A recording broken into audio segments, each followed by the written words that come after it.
Zëvendës kryeministre njëherësh ministre e infrastrukturës Belinda Balluku paraqit këtë të shtunë në gjykatën e posaçme, ku mbajt seanca për verifikimin e masës së sigurisë, ato të pezullimit nga detyra, si dhe për ndalimin për dalje jashtë territorit të vendit.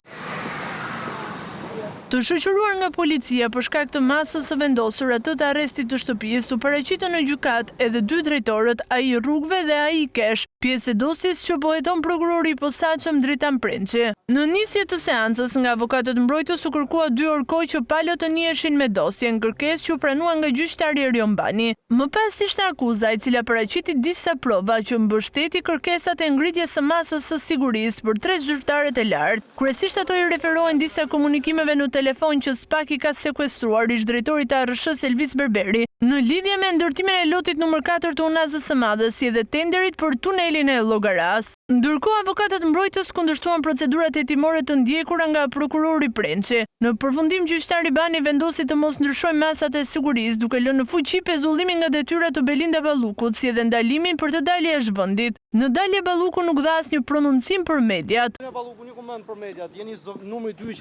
Të pandryshuar mbetën edhe masa e arrestit në shtëpi për 2 drejtorët, Elezin dhe Gjylin. Kërkoi 2 ditë më parë në gjykat ngritjen e masave të sigurisë, ndërkohë Balluku për hetimet e tunelit të Llogaras ka statusin e të pandehurit.